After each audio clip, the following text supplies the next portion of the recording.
Before we start the story, subscribe and comment which country you're watching from. I'd love to say hello to you and see how far our story is traveling. And at the end, don't forget to rate this story from 0 to 10. The departure board flipped to departed at exactly 6:23 p.m.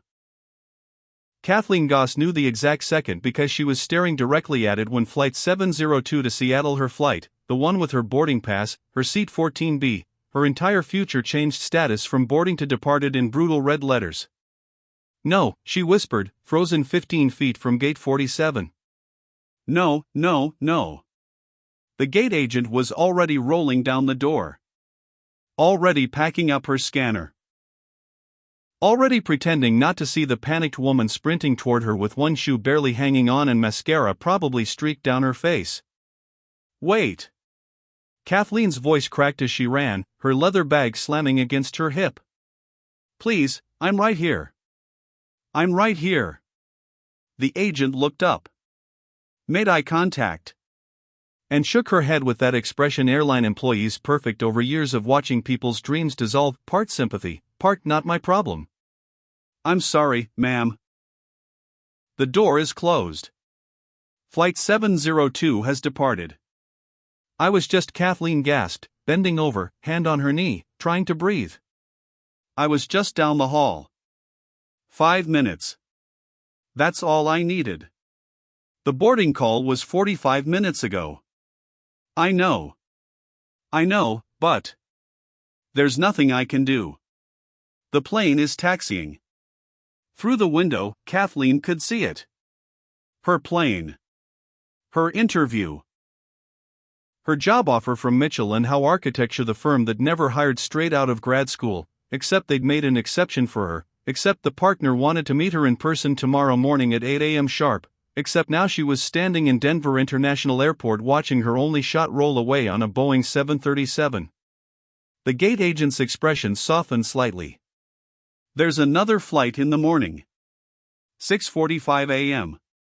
The interview is at 8. Then I'd suggest booking it now. That flight fills up fast. Kathleen's throat closed. She couldn't afford another ticket. She'd used her last credit card for this one. The one she'd just missed. The one currently accelerating down the runway without her. A businessman brushed past her, annoyed. Excuse me. Some of us have places to be. Yes. Yes, they did. And Kathleen had one too, except she'd chosen to stop. She'd chosen to help. And now everything was gone. She stood there in the terminal, the fluorescent lights humming overhead, watching the tail of Flight 702 disappear into the dusky Colorado sky. Stupid, she thought bitterly. So incredibly stupid. Her phone buzzed. A text from her roommate, "Did you make it? Text when you land. So proud of you." Kathleen stared at the message. How was she supposed to respond to that? Actually, I missed my flight because I spent 20 minutes crawling around the floor helping a stranger find his glasses. So no, I won't be landing. I won't be interviewing. I'll be coming home to our apartment with $11 in my bank account and 0 prospects. But thanks for being proud. She sat down heavily in one of the gate chairs. Put her face in her hands. Tried very hard not to cry in public. 47 minutes earlier, Kathleen had been fine. She'd been great, actually. Checked in online. Printed her boarding pass at home. Arrived at the airport with an hour and 20 minutes to spare, practically luxurious by her standards. Security took 12 minutes. She'd worn slip-on shoes specifically for this. Had her laptop out before she even reached the bins. Kathleen Goss was prepared. She'd even had time to grab a $7 airport sandwich that tasted like cardboard and regret, but she was too nervous to eat anyway. Her stomach had been doing flips since yesterday when she'd gotten the email. MS. Goss, we were impressed by your portfolio. If you're available, we'd like to meet with you in person. Tomorrow, if possible. We're considering several candidates, but your design work stood out. Tomorrow. As in, fly across 2 states with money you don't have, stay in a hostel you definitely can't afford, and show up looking professional despite the fact that your interview outfit is the same blazer you've been wearing to weddings for 3 years. But Kathleen had said yes. Obviously. You don't say no to Mitchell and Howe. She'd walked toward her gate with her heart pounding and her hands shaking and her brain running through answers to potential interview questions. What's your greatest weakness? I care too much. No, that's terrible. I'm a perfectionist. Even worse. I once missed a flight because. That's when she'd heard it. A voice. Elderly. Frustrated. Coming from near the restrooms. I can't see a blessed thing without them. They were just here. I had them a second ago. Kathleen had glanced over. An old man, maybe 70, maybe older, was bent over near a trash can, patting the ground with trembling hands. He wore an expensive-looking wool coat that had seen better days, and his white hair stuck up in wild tufts like he'd been running his fingers through it. No one was stopping. Dozens of people streamed past him. A few glanced. Most didn't. Everyone had somewhere to be. Flights to catch. Connections to make. Kathleen had checked her phone. 5:51 p.m. Boarding started at 5:45. She still had time. Plenty of time. She'd kept walking. Made it another 10 feet. Then stopped. He can't see, she'd thought. He's alone. And no one's helping him. Kathleen had turned around. Excuse me, sir? Are you looking for something? The old man had looked up, squinting hard. His eyes were pale blue and watery, and he looked utterly lost. My glasses, he'd said helplessly. I took them off to rub my eyes, and they fell. I heard them hit the ground, but I can't. He gestured vaguely at the floor. Everything's a blur without them. Okay, Kathleen had said, already crouching down.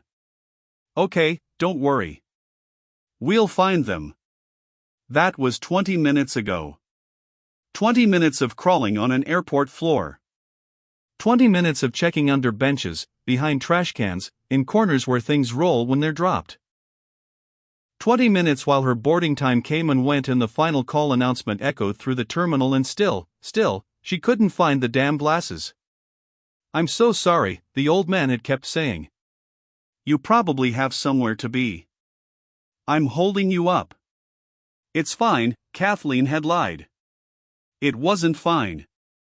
It was very not fine. But what was she supposed to do? Leave him there? Finally she'd spotted them. Under a newspaper dispenser, 15 feet from where he'd been standing. The frame was slightly bent, one lens cracked, but intact.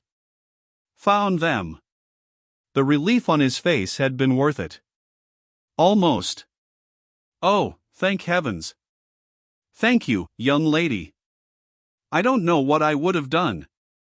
It's no problem, Kathleen had said, already running. I'm glad I could help. I have to go now. Wait. At least tell me your name. Kathleen Goss, she'd shouted over her shoulder, already sprinting toward gate 47. But it was 6:19 by then. Too late. Now, sitting in the terminal chair with her face in her hands, Kathleen tried to figure out what to do next. Call Mitchell and Howe? Explain she'd missed her flight? Beg for a Zoom interview instead? No. They'd specifically said in person. They were old school that way. Book the morning flight? With what money? She'd have to call her mom. Ask for another loan. Admit that she'd screwed up again, that she couldn't keep her life together, that maybe architecture school had been a mistake. Excuse me. Kathleen looked up. A woman in an airline uniform stood there, but not a gate agent. This woman wore a sharp navy suit with a name tag that read Caroline Zhang, customer relations manager. Ms. Goss? Kathleen blinked. Yes? Could you come with me, please? Kathleen's stomach dropped. Great. Perfect. She was about to get lectured for causing a scene or maybe charged extra for something. Who knew? Airlines could charge you for breathing wrong these days. I didn't mean to, she started. It's fine, Caroline said, her expression unreadable. Just please come with me. Kathleen grabbed her bag and followed, confused and exhausted. Caroline led her away from the gate, down a side corridor, through a door marked authorized personnel only. Kathleen said nervously, am I in trouble? Caroline smiled slightly. No. Quite the opposite, actually. They walked down a quiet hallway. Through another door. Into an office suite that looked nothing like the rest of the airport. Warm lighting, real furniture, actual plants. And sitting in one of the leather chairs, glasses now perched on his nose, was the old man from the terminal. Except he didn't look quite so lost anymore. He looked up when Kathleen entered, and his face broke into a warm smile. Ah, Ms. Goss. I'm so glad they found you. Kathleen stared. What? The old man stood, extending his hand. Allow me to properly introduce myself.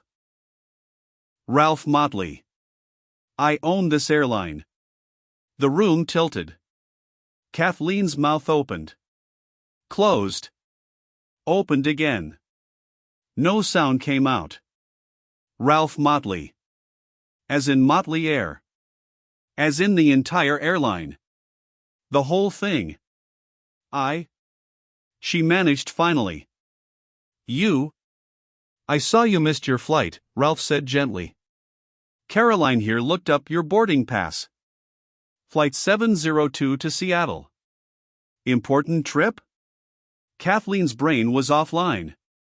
Completely offline. Yes. A job interview. Tomorrow morning. I can't miss it. I mean, I already did miss it, technically, because I missed the flight, so. What time is the interview? 8 a.m. Ralph nodded thoughtfully. Then turned to Caroline. Can we get her on something? Caroline checked her tablet. All commercial flights to Seattle tonight are fully booked. Kathleen's heart sank. Of course. Of course they were. What about the charter? Caroline looked up, surprised. Sir, the G6? Is it available? Well, yes, but. Good. Have it ready in 30 minutes? Ralph turned back to Kathleen, whose brain was now actively short-circuiting. Ms. Goss, how would you feel about taking a private jet to Seattle tonight? On me. As a thank you. Kathleen stared at him. Blinked. Kept staring. I'm sorry, what? Subscribe to see how this unfolds and comment where you're watching from. I'd love to say hello to you just to know how far our story is going. Kathleen Goss stood in the doorway of her apartment at 3:47 p.m., staring at the duffel bag she'd packed and repacked 4 times that morning. Everything she owned seemed to scream not good enough when she imagined walking into Mitchell & Howe's pristine Seattle offices. The blazer folded on top, her only blazer, had a small stain near the third button that she tried to hide with a strategically placed portfolio folder. The portfolio itself was 2 years old, held together with optimism and packing tape. Her professional shoes were the same ones she'd worn to graduation, now with the heel slightly worn on the left side from her uneven gait when she was nervous. Which was always. Kathy? Her mother emerged from the kitchen, wiping her hands on a dish towel. Linda Goss had the same dark hair as her daughter, though hers was threaded with gray she refused to dye. She said it made her look distinguished. Kathleen thought it made her look tired, which was probably more accurate given the double shifts she'd been pulling at the hospital. You have everything? Her mom asked for the 3rd time in an hour. Yes, Mom. Boarding pass? Printed and in my bag. Phone charger? Yes. Mints? You should have mints. First impressions matter, and you can't. Mom. Kathleen turned to face her. I have mints. I have everything. I'm fine. Linda studied her daughter's face the way mothers do, seeing past the words to the panic humming underneath. She crossed the small living room and pulled Kathleen into a hug that smelled like lavender soap and coffee. "You're going to be wonderful," she whispered. They'd be idiots not to hire you. Kathleen closed her eyes, letting herself believe it for half a second. What if I mess it up? You won't. What if I do? Linda pulled back, holding her daughter at arm's length. Her expression was fierce. "Then you'll come home, and we'll figure out the next thing." "But Kathy, listen to me, you've been trying to figure out the next thing for 6 months. This is it. This is your moment. So go to Seattle, walk into that building, and show them what I already know." "What's that?" "That my daughter is brilliant. And brave. And exactly what they need, even if they don't know it yet." Kathleen's throat tightened. She nodded, not trusting her voice. "Now go." Linda gave her a gentle push toward the door. "Before you miss that flight and I have to drive you to Seattle myself." Kathleen managed a weak laugh. Her mother's car barely made it across town, let alone across 2 states. "I'll call you when I land," she promised. "You better." "And Kathy?" Kathleen paused in the doorway. "Come back with good news, okay? We could use some." The weight of that sentence followed Kathleen down 3 flights of stairs, into the rideshare that cost more than her grocery budget, and all the way to Denver International. Come back with good news. As if she could promise that.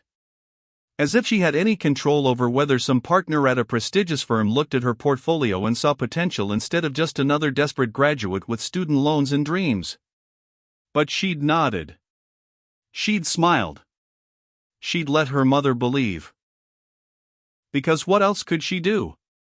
Denver International Airport was designed by someone who hated people.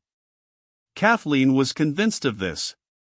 The terminal stretched on forever, full of rushing travelers and crying babies and that distinctive airport smell of cleaning solution mixed with anxiety.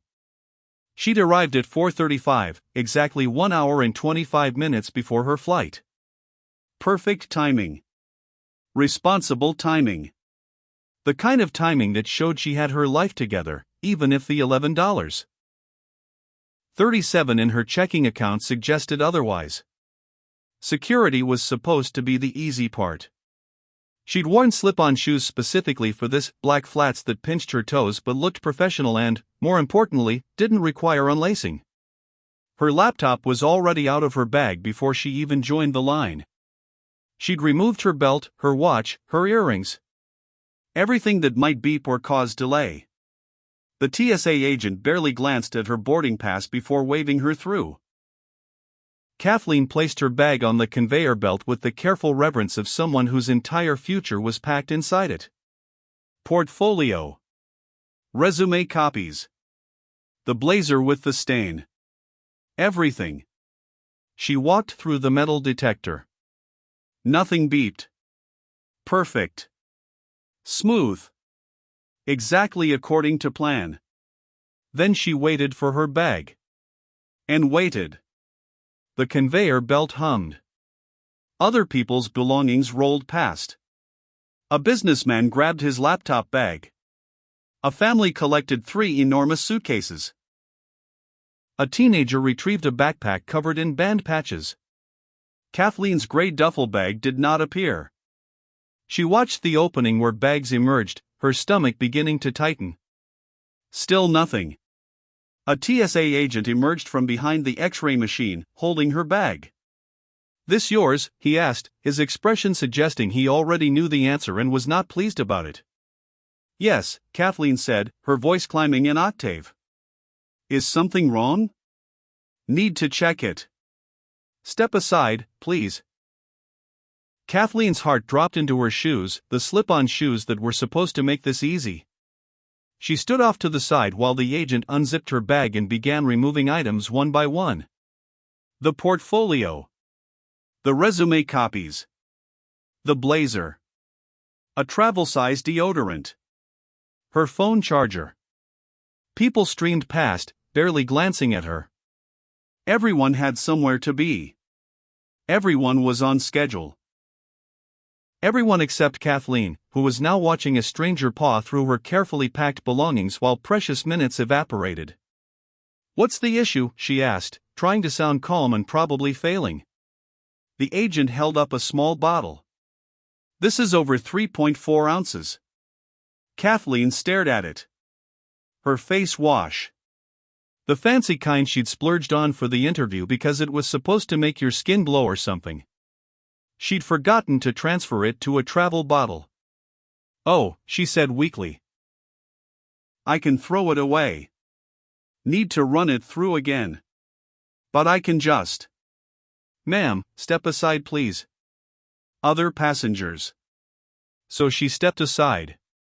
Watched her bag disappear back through the X-ray machine. Checked her phone, 5:02 p.m. Still fine. Still plenty of time. Boarding didn't start until 5:45. The bag emerged again. The agent unpacked it again. Found the face wash again, as if it might have transformed into something acceptable during its second journey through the scanner. "Can't bring this through," he said finally. "I understand. I'll throw it away. Need to document it." "Document it?" "For the report." Kathleen wanted to scream. Instead, she smiled the tight, strained smile of someone absolutely not having a breakdown in public. "Of course. Whatever you need."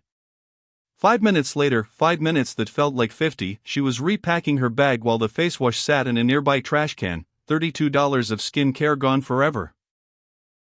Kathleen speedwalked toward the train that would take her to Concourse B.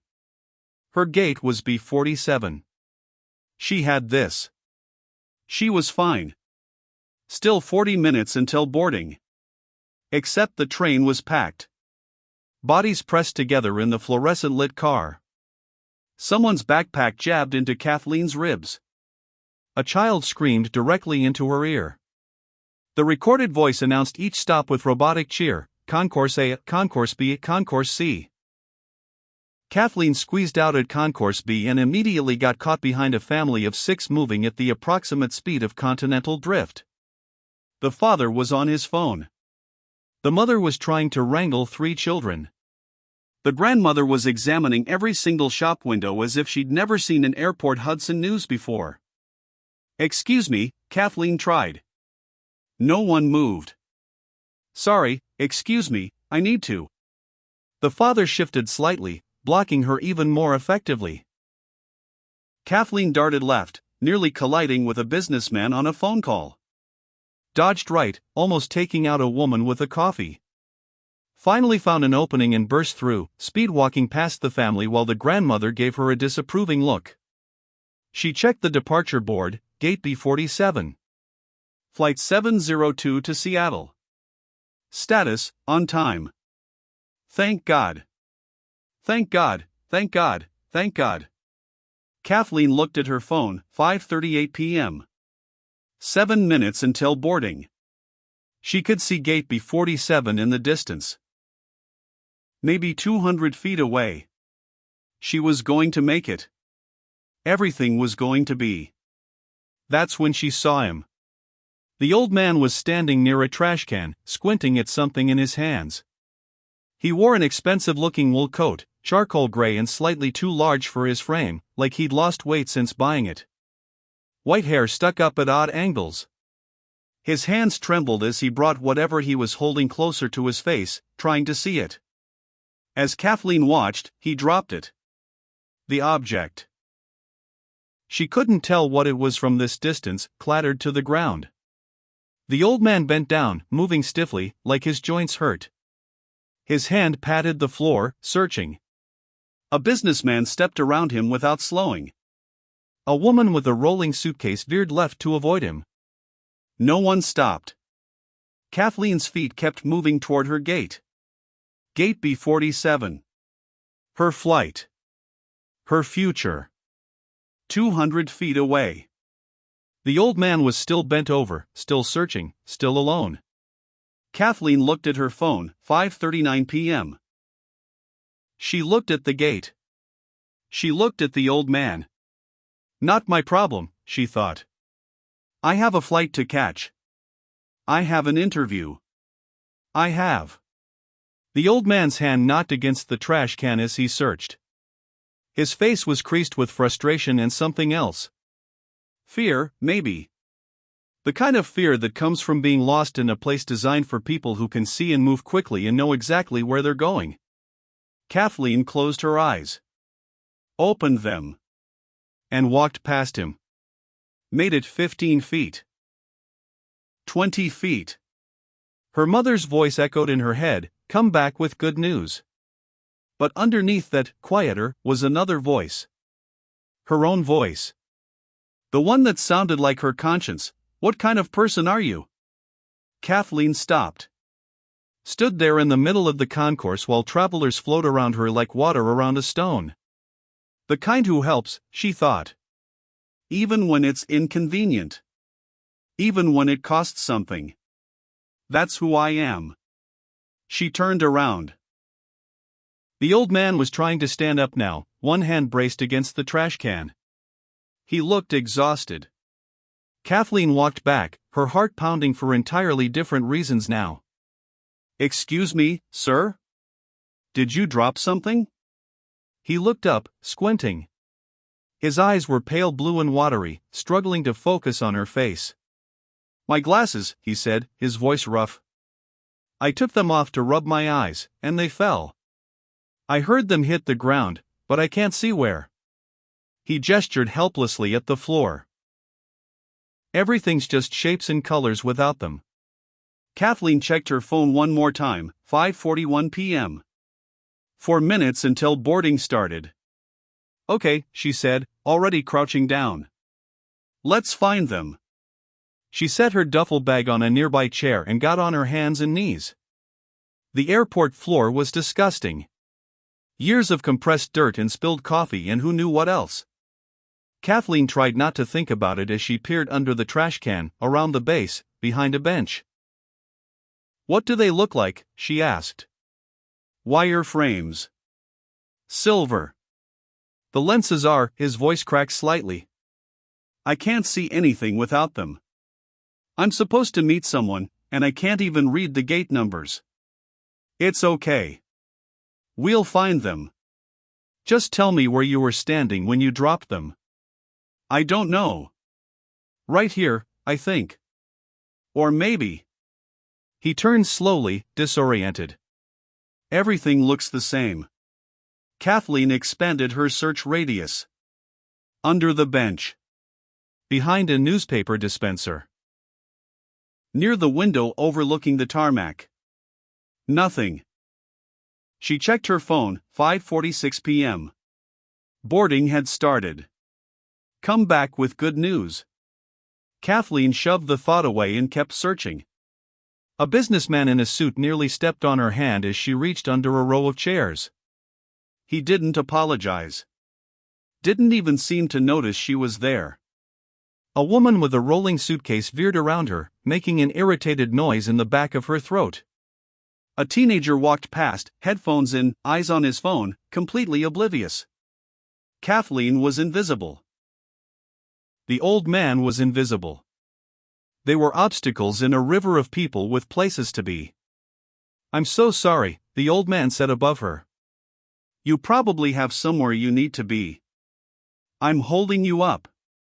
It's fine, Kathleen lied, checking under another trash can. I'm fine. She wasn't fine. Her flight was boarding. Right now. At this exact moment, people were lining up at gate B47, scanning their passes, walking down the jetway.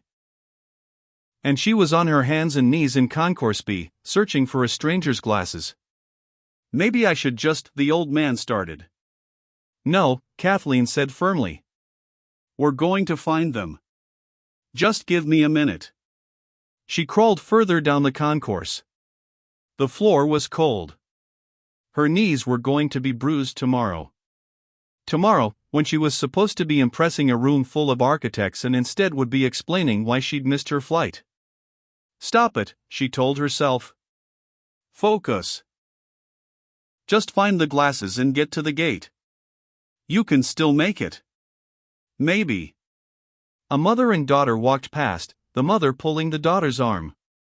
Come on, honey, we're going to miss our flight. But Mommy, that lady is. Don't stare. It's rude. Kathleen's face burned. She kept searching. Behind a pillar. Under an advertising display. Near the windows. Still nothing. What if someone kicked them? The old man asked, his voice heavy with defeat. They could be anywhere by now. Then we'll check anywhere, Kathleen said, though her hope was starting to crack. She stood up, brushing off her knees. Looked at the concourse with fresh eyes, trying to think like a pair of kicked glasses. People had been walking past this spot for how long? 5 minutes? 10? If someone had accidentally kicked the glasses, they would have slid along the floor in whatever direction the person was walking. Most people were heading toward the gates. Kathleen walked slowly in that direction, scanning the floor. 20 feet from where the old man stood, she saw them. Or rather, she saw the glint of something metallic under a newspaper dispenser, partially hidden in shadow.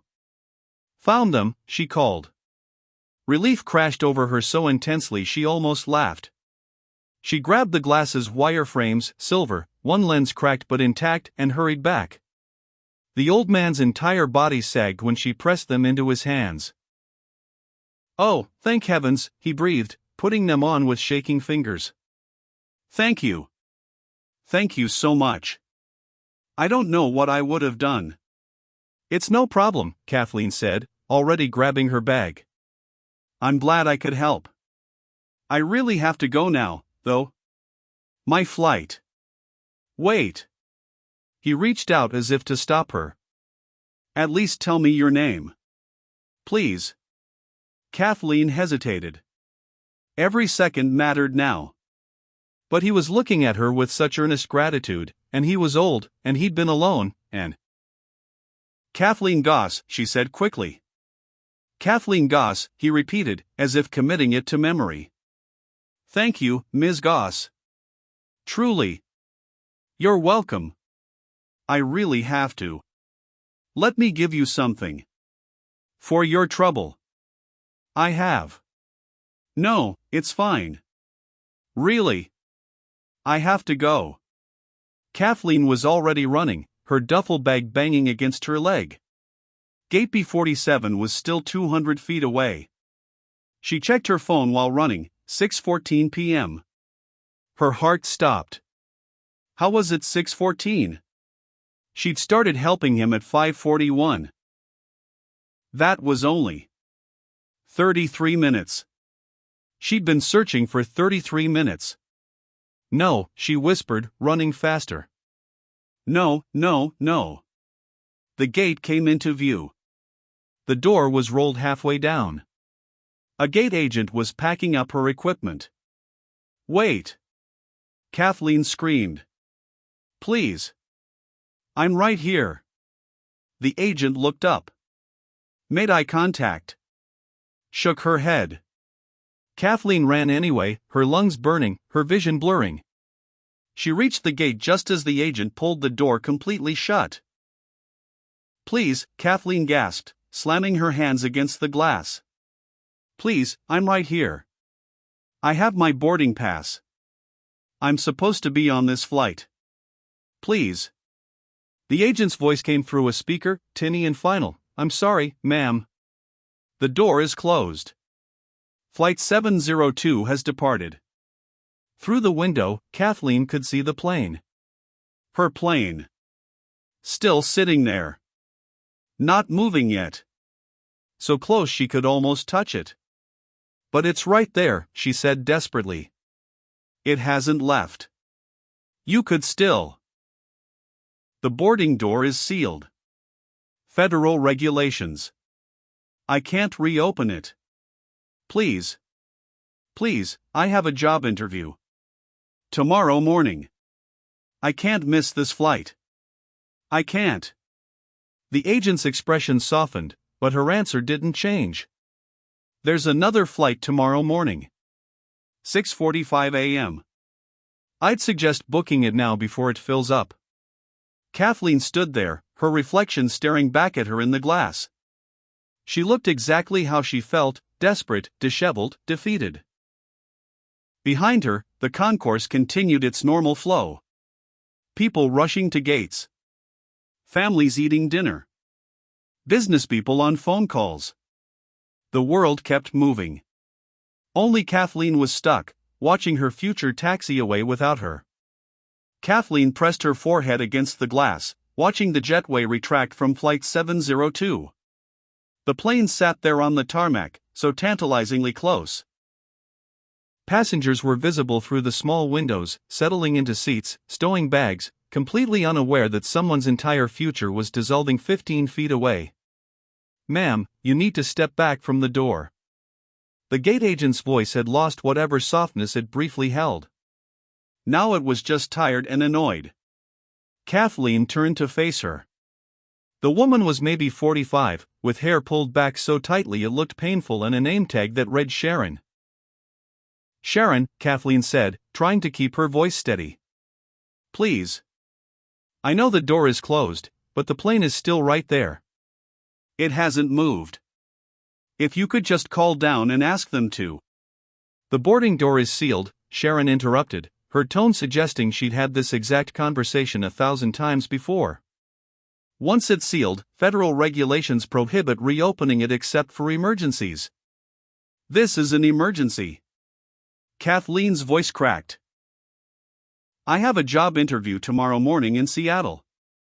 8 a.m. This was my only way to get there. If I miss this interview," she stopped, unable to finish the sentence. "If I miss this interview, I have nothing. No job. No prospects.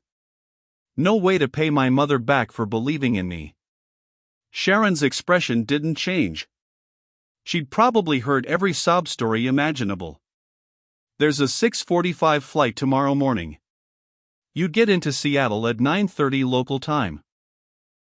You might still make your interview. The interview is at 8. Then you should have been here for boarding." The words hit like a slap. Kathleen stared at her. "I was here. I was right down the hall. I just... Let me guess." Sharon leaned against her podium, crossing her arms. "Traffic was terrible. Security took forever. You lost track of time." She gestured vaguely at Kathleen's disheveled appearance, the dust on her knees, her hair falling out of its ponytail, the desperate look in her eyes. "Or maybe you were playing Good Samaritan for some homeless guy and forgot you had a flight to catch?" The casual cruelty of it stunned Kathleen into silence. "Let me tell you something," Sharon continued, warming to her subject. "I see at least 5 people a day who miss their flights because they think the rules don't apply to them. They think if they just explain their situation, we'll bend federal regulations. Stop the plane. Hold everything up. Because their emergency is more important than the 200 passengers already on board who managed to arrive on time." "I'm not," Kathleen started. "You want to know what I think?" Sharon didn't wait for an answer. "I think you prioritized a stranger over your own responsibilities. That's on you. Not on me. Not on this airline. And certainly not on those passengers who are going to Seattle on schedule because they respected the boarding time." Kathleen's hands were shaking. She pressed them against her sides, trying to hold herself together. "He needed help," she said quietly. "He couldn't see. No one else was stopping." "And that's very noble of you," Sharon said, her voice dripping with sarcasm. "I'm sure the homeless shelters will give you a medal. But nobility doesn't get you on a plane after the door is sealed." Something hot and angry flared in Kathleen's chest. She opened her mouth to respond, though what she would have said, she didn't know when a voice cut through the tension. "Excuse me." Both women turned. The old man stood 10 feet away. Except he didn't look quite so old anymore. His posture had changed. Where before he'd been bent and frail, he now stood perfectly straight. His shoulders were back. His chin was up. The trembling in his hands had stopped. And he was looking at Sharon with an expression that made the gate agent take an involuntary step backward. "I couldn't help but overhear," he said, his voice no longer rough or uncertain. It was smooth. Clear. The voice of someone used to being listened to. "Did you just call me homeless?" Sharon's eyes widened slightly. "I didn't mean." "No, please. Clarify." "I'm very interested in your assessment." He walked forward slowly, deliberately. Each step was steady. Strong. "Because from where I'm standing, it seems you've made several assumptions about both Ms. Goss and myself." "I'd like to understand your reasoning." "Sir, I don't think." "That's abundantly clear." The old man reached into his coat pocket. For a moment, Kathleen thought he was going for his wallet, maybe to show identification. To prove he wasn't what Sharon had assumed. Instead, he pulled out a radio. Not a cell phone. Not a walkie-talkie. A specialized radio unit, sleek and black, with multiple buttons and a small screen. He pressed one of the buttons. "This is Motley," he said into the radio. "I need customer relations at gate B47 immediately. And bring Garcia." There was a pause. Static. Then a woman's voice, sharp with urgency. "Mr. Motley? Is everything all right? We weren't expecting you on site today. I can be there in 2 minutes. Make it 1. He released the button and returned the radio to his pocket. Sharon had gone pale. Actually pale. The color drained from her face like someone had pulled a plug. "Mr. Motley," she repeated, her voice barely above a whisper. "That's correct." "As in? Ralph Motley? Have we met?" His tone was pleasant. Polite. Absolutely terrifying in its calmness. Kathleen looked between them, her brain trying to process what was happening.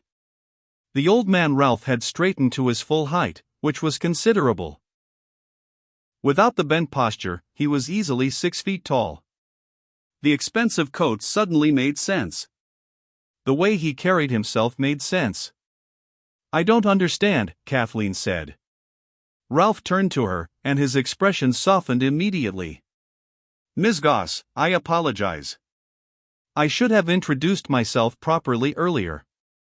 I'm Ralph Motley. I own this airline." The world tilted. Kathleen grabbed the nearby chair for support. "You, what?" "Motley Air," he said gently. "Founded it 42 years ago. Still own 70% of it, though my board keeps trying to convince me to retire." He smiled slightly. "I'm a bit stubborn about that." "But you." Kathleen gestured helplessly. "Your glasses. You couldn't see. You were." "Without my glasses, I genuinely can't see more than a foot in front of my face," Ralph confirmed. "Terrible eyesight. Runs in the family. And I wasn't pretending to need help, I absolutely did." "You saved me from a rather embarrassing situation where I would have been lost in my own airport for God knows how long." The sound of rapid footsteps echoed through the concourse. A woman in a sharp navy suit came sprinting around the corner, followed closely by a man in a security uniform with multiple stars on his shoulder, clearly someone important. "Mr. Motley," the woman called, slightly out of breath. "I'm so sorry, we had no idea you were here today." "Is everything?" She stopped, taking in the scene. Ralph standing calmly. Sharon looking like she wanted to disappear through the floor. Kathleen still gripping the chair for support. Caroline, Ralph said. Thank you for coming so quickly. This is Caroline Zhang, our customer relations manager. And that's Luis Garcia, head of airport security. 6 more security guards appeared behind Garcia, forming a small semicircle. All of them were looking at Ralph with expressions of deep concern. Sir, Garcia said. What do you need? Ralph didn't answer immediately. Instead, he turned to Sharon, who looked like she might actually faint. Sharon, was it? His voice was still pleasant. Still polite. I'd like you to repeat what you said to Ms. Goss. About playing hero. About homeless shelters and medals. I want to make sure my team heard you correctly. Sharon's mouth opened. Closed. No sound came out. No? Ralph continued. That's all right. I heard you quite clearly. As did Ms. Goss. And I suspect several other passengers in the vicinity, though they were polite enough to pretend they weren't listening. He turned to Caroline. I'd like Sharon to be reassigned. Immediately. Somewhere without customer contact. Perhaps baggage handling would be appropriate. Mr. Motley, Sharon found her voice, though it was shaking. Please, I didn't know. You didn't know I owned the airline? Ralph's eyebrows rose. And if I hadn't? If I really were homeless, as you assumed? Would that have made your treatment of Ms. Goss acceptable? Sharon said nothing. That's what I thought. Ralph turned away from her, dismissing her entirely. Caroline, please escort Sharon to HR. They can handle the reassignment paperwork. Yes, sir. Caroline gestured to Sharon, who looked on the verge of tears. This way, please. Sharon cast one last desperate look at Kathleen, whether pleading for help or expressing resentment. Kathleen couldn't tell before following Caroline away. The security team remained, waiting. Ralph turned to Kathleen, and his entire demeanor shifted again. The commanding presence softened into something almost grandfatherly. Ms. Goss, I owe you an apology as well. If I had identified myself earlier, you wouldn't have missed your flight. You sacrificed something important to help a stranger, and that stranger turned out to have resources he should have used to prevent this exact situation. Kathleen's brain was still offline. You don't owe me anything. I just helped you find your glasses. You did considerably more than that. Ralph studied her face. You stopped. Do you understand how rare that is? How many people walked past me? 50? 100? All of them saw an elderly man in distress and decided he wasn't their problem. Anyone would have. No. Ralph cut her off gently but firmly. They wouldn't have. And they didn't. You did. You gave up something that mattered to you, something that clearly mattered enormously, for a complete stranger. That speaks to character, Ms. Goss. Real character. Kathleen felt tears building behind her eyes. She blinked them back furiously. It doesn't matter now. The flight is gone. My interview is at 8 tomorrow morning in Seattle, and I don't have money for another ticket, and even if I did, every flight tonight is probably full, and… Ms. Goss. Ralph held up a hand. May I ask what the interview is for? Mitchell & Howe Architecture. They're one of the top firms in the Pacific Northwest. They never hire straight out of graduate school, but they looked at my portfolio and wanted to meet me in person, and this was my only chance, and now her voice broke. Ralph was quiet for a moment. Then he turned to Garcia. Is the G6 at Jefferson Hangar? Garcia checked his radio. Yes, sir. On standby for Thursday's board meeting. How quickly can we have it ready for departure? 30 minutes, maybe 45 with a flight plan to Seattle. Ralph nodded, then turned back to Kathleen. Here's what's going to happen. You're going to take my private jet to Seattle tonight. We'll have you there by 9:30 local time, which gives you plenty of time to get to your hotel and rest before your interview." Kathleen stared at him. "I'm sorry, what?" "My jet. You'll take it to Seattle." "I can't." Kathleen's voice climbed an octave. "That's insane. I can't take your private jet. Do you know how much that costs?" "Considerably less than the cost to my conscience if I let you miss this opportunity." Ralph smiled. "Consider it a thank you. And perhaps a small act of rebellion against gate agents who think compassion is something to be mocked." "But Kathleen looked around wildly, as if someone might step in and explain that this was all a mistake. A joke. Something other than a billionaire offering her his private jet. "I just helped you find your glasses. That's not worth a private jet." "You're right," Ralph said. "It's worth considerably more than that. But the jet is what I have available at the moment." He pulled out a actual business card, made of heavy cream cardstock with raised lettering, and handed it to her. "When you get the job," he said, "and I strongly suspect you will, I'd like you to call me. I have a proposition for you." Kathleen took the card with numb fingers. "What kind of proposition?" "The kind we discuss after you've proven to Mitchell and why they were smart to interview you." Ralph's eyes twinkled. "But here's a hint, Motley Air is expanding. We're building a new international terminal right here in Denver. We need architects who understand that buildings should be designed for people, not just efficiency metrics. People who would stop to help a stranger even when it costs them something." He gestured to Garcia, who immediately stepped forward. "Luis will escort you to the hangar. The pilots are excellent, I've flown with them for years. There's food on the plane, drinks, whatever you need. Your phone will work if you need to call anyone. And there's a bedroom in the back if you want to rest during the flight." "A bedroom," Kathleen repeated faintly. "On a plane. It's a 2-hour flight. But yes. A bedroom." Garcia cleared his throat. "Ms. Goss, if you're ready, we should head to the hangar. The pilots will need about 20 minutes to complete their pre-flight checks." Kathleen looked down at her duffel bag. At her dusty knees. At the business card in her hand with Ralph Motley, founder and CEO, Motley Air, embossed in elegant script. "I don't understand," she whispered. "Why would you do this?" Ralph's expression turned serious. 23 years ago, my wife had a stroke in a grocery store parking lot.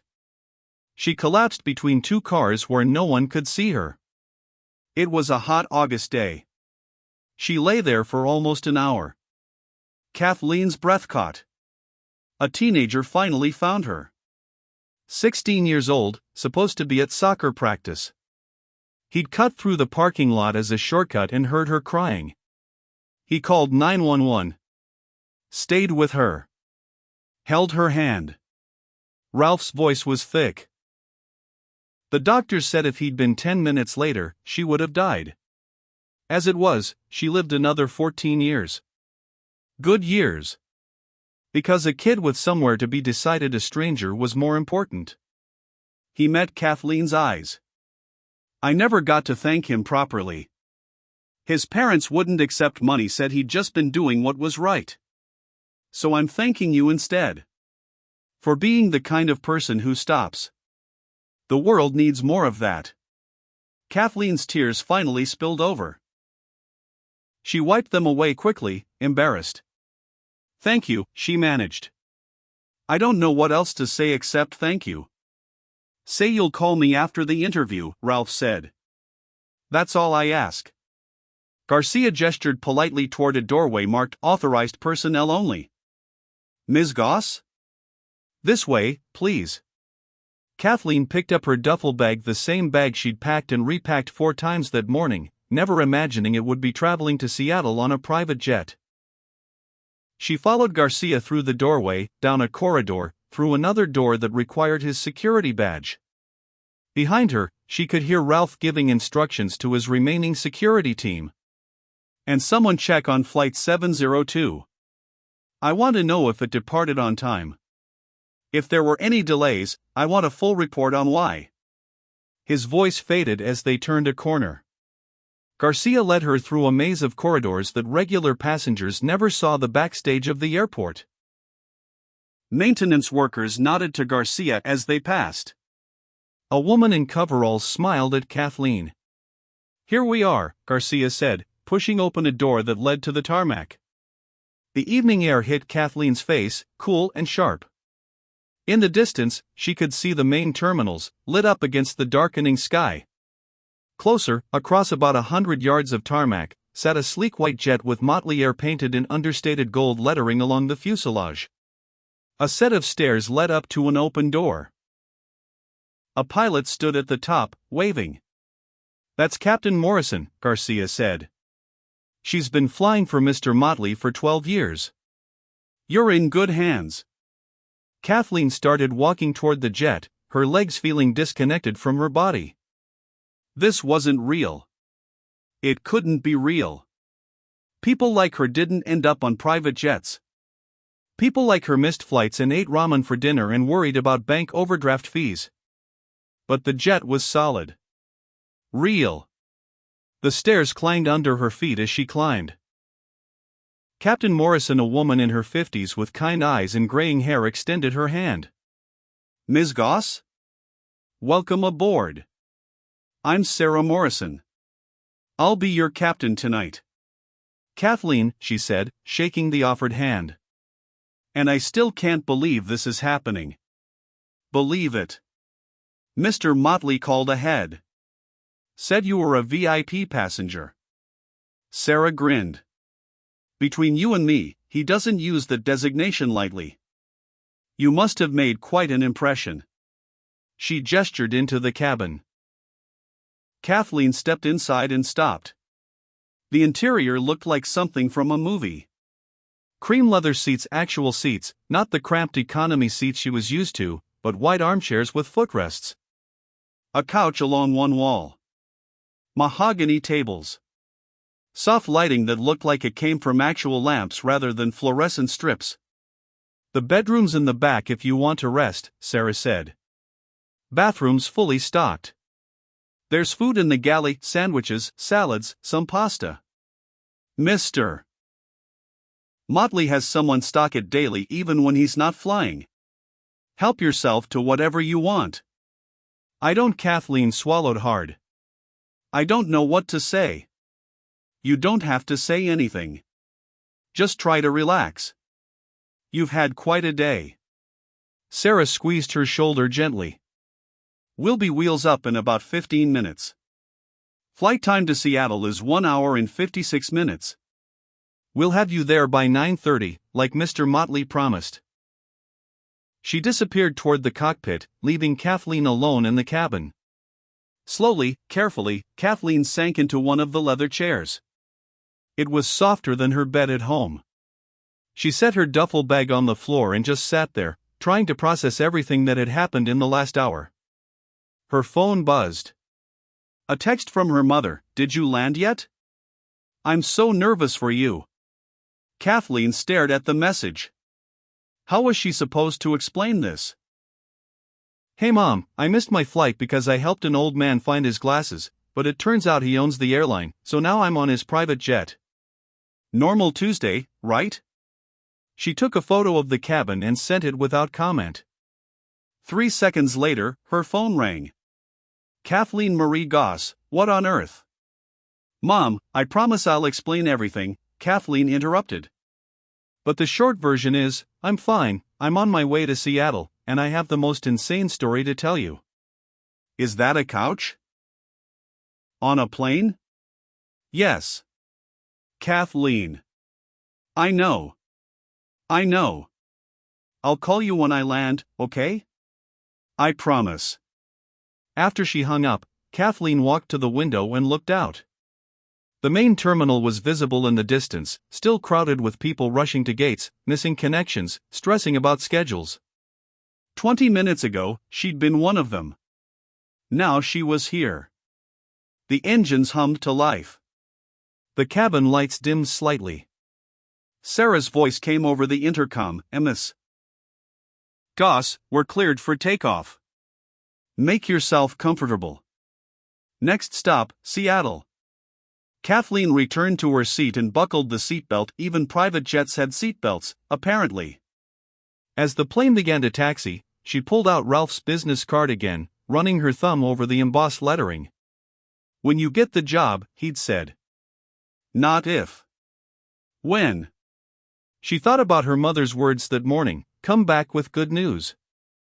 Well, this wasn't exactly what her mother had meant. But as the jet lifted smoothly into the air, as Denver's lights fell away below and the night sky opened up above, Kathleen thought maybe just maybe she'd stumbled into something even better than a job at Mitchell & Howe. She'd stumbled into proof that stopping for people mattered. That compassion wasn't weakness. That sometimes the universe rewarded you for being kind, even when it was inconvenient. Or maybe she'd just gotten incredibly lucky. Either way, she was going to Seattle. And tomorrow, she was going to walk into that interview and tell them exactly what kind of architect she was, the kind who designed buildings for people who needed help finding their glasses. The kind who remembered that structures were meant to serve humans, not the other way around. The kind who stopped. Kathleen smiled, closed her eyes, and for the first time in 6 months, let herself believe that everything might actually work out.